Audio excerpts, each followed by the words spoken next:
Para naman po dun sa comment na nabasa ko kung saan ang sabi nung isang empleyado ay paano naman daw sa kanila, wala silang pinirmahang kontrata sa kanilang employer. Ano ba ang ibig sabihin kung wala kang pinirmahang kontrata sa kumpanya? Ibig bang sabihin hindi ka na empleyado ng kumpanya kasi walang kontratang nagpapatunay na ikaw ay isang empleyado? Mali po. Kahit na wala po kayong kontrata, applicable pa rin po sa inyo ang lahat ng benepisyo para sa empleyado na nakalagay sa labor code at sa iba pang labor laws or special laws. Gaano po ba kahalaga ang isang employment contract sa manggagawa? Well, isa po ito sa mga patunay na kayo ay empleyado ng kumpanya. At dito po sa kontrata ninyo, nakalagay lahat ng terms and conditions ng inyong employment, lahat ng benepisyo na ibinibigay sa inyo ng employer. Pero, kung hindi naman po nakalagay sa kontrata or kung walang kontrata, lahat po ng benepisyo na nasa labor code ay po pwede pa rin pong ma-avail ng isang empleyado. Ang employment contract po ay isa lamang sa mga makapagpapatunay na ikaw ay empleyado. Pero actually, po pwede mo rin namang patunayan na ikaw ay empleyado sa pamamagitan ng company ID, sa pamamagitan ng payslip, Certificate of Employment o COE, or kaya yung contributions ng iyong employer sa SSS, PhilHealth, Pag-ibig. Ayun, pwede mong gamitin yon bilang mga additional na patunay. Ngayon, meron pong iba-ibang uri ng kontrata. Meron po tayong tinatawag na probationary contract, meron tayong tinatawag na project-based contract, meron din tayong fixed term contract. Ito yung popularly called contractual. Okay? Meron din po tayong tinatawag na seasonal contract. So, ano-ano nga ba ang mga ito? Of course, yung probationary contract, ito po yung kapag na-hire sa employee, magkakaroon ng 6 na buwan na trial period kung papasa siya bilang isang regular employee. Probationary po yun. Tandaan po natin sa isang probationary contract, kailangan nakalagay doon yung reasonable standards na employer para mag-qualify ang isang empleyado para maging regular employee. Ngayon, kung yung reasonable standards na to ay hindi nakalagay sa probationary contract, ikaw ay isang regular employee. Bakit natin nasabi yon? Tandaan po ninyo na sa isang probationary contract, di ba nabanggit natin, isa itong kontrata kung saan nakalagay doon na mag-undergo kayo ng trial period. 6 na buwan. Ngayon, doon sa 6 na buwan ngayon, merong mga pamantayan o kaya mga standards ang inyong employer na gagamitin niya para i-gauge ang inyong performance kung magka-qualify ba kayo as regular employee. And then, kung at the end of the 6 months or kahit pa hindi pa tapos yung 6 months, kapag na-determine ng employer na hindi kayo nag-qualify as regular employee base sa standards na yun, pwede na niyang i-discontinue yung inyong kontrata o pwede nang patigilin yung inyong probationary period of employment. Kaya importante po na yung standards na yun, yung pamantayan ng employer sa probationary period ay nakasaad sa kontrata ng malinaw para alam po ng empleyado na ipaalam sa kanya at the start of the employment period na ito yung mga standards na kailangan mong i-meet para ikaw ay mag-qualify as regular employee. Sa project-based agreement naman po. Dito sa project-based agreement, hindi lang po basta titulo ng kontrata ang project contract. Okay, hindi lang ito title ng contract. Dapat po meron talagang existing project na ipaalam sa empleyado yung start at saka yung pagtatapos ng project, yung duration niya. Or kung hindi naman po pwedeng malaman yung end ng project na specific, pwede mong ilagay yung scope ng project. So, dapat nakaspecify yung duration or yung scope ng project na ipaalam sa empleyado at the start ng kanyang employment na siya ay project-based employee. Kung hindi nagawa ito, ang empleyado ay isang regular employee. Meron din tayong tinatawag na fixed term contract. Ito naman, halos similar sila ng project-based contract. Similar in the sense na itong fixed term, meron din siyang duration.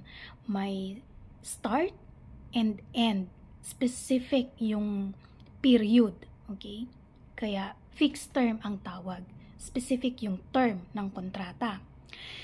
Pero dito, dapat na ipaalam rin sa empleyado yung duration ng kontrata and voluntary or nagkaroon ng voluntary agreement sa pagitan ninyong dalawa. Or si employee ay nasa equal footing halos dito kay employer when it comes dun sa pakikipag-bargain niya o pakikipag-negotiate niya sa terms and conditions ng kanyang kontrata para maging valid ang fixed term agreement. Okay? So, dapat voluntary sa part na employee yung kanyang pagbibigay ng consent sa fixed term contract or nasa equal footing sila na employer. Meron din naman yung seasonal na klase ng kontrata. Ibig sabihin yung empleyado ay na-hire for a particular season. Okay? So, para dun sa project-based, sa fixed term, at saka sa seasonal contract, lahat ng mga empleyado na may ganong klaseng pinirmahang kontrata, coterminous yung kanilang employment sa end ng project, sa end ng fixed term contract, sa end ng term, and sa end ng season. Pero yun ay kung valid yung mga kontratang pinirmahan nyo o na-meet nung kontrata yung mga requisites under the law para maging valid yung mga kontrata na yun. Okay? Kasi kung hindi valid yung mga nabanggit na kontrata, yung project, yung fixed term, yung seasonal, ikaw na empleyado ay isang regular employee. Dun sa probationary naman, kung wala yung reasonable standards na nakalagay doon, ikaw ay isang regular employee. O ngayon, independent contractor. Isa ba itong uri ng employment agreement? Hindi. Actually, sa independent contractor nakalagay doon na walang employer-employee relationship. Okay? At ang isang independent contractor agreement, ang batas na applicable ay ang civil code provisions, hindi ang provisions ng labor code. Okay? So, yun ang independent contractor. Dito sa independent contractor, si contractor ay may special skill or kaya may independent business na inaalok sa kanyang kliyente. Itong independent contractor agreement, kinikilala ito sa industry ng broadcasting. Okay?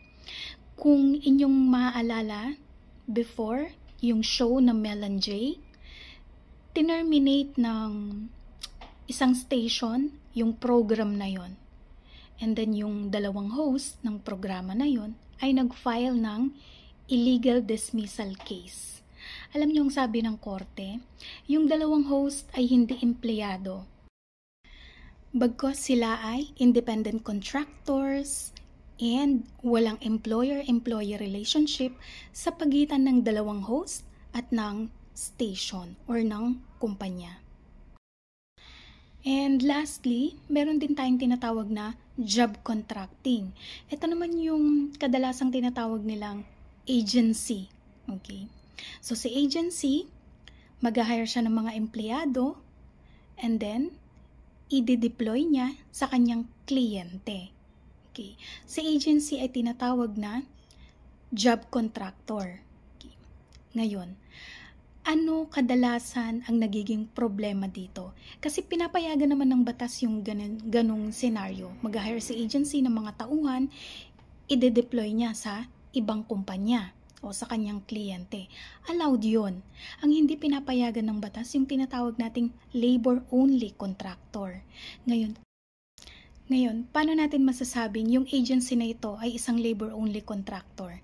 Kasi syempre, yung requirements ng batas, pagdating sa capitalization, pagdating sa substantial investment, hindi na yun malalaman ng ordinaryong empleyado.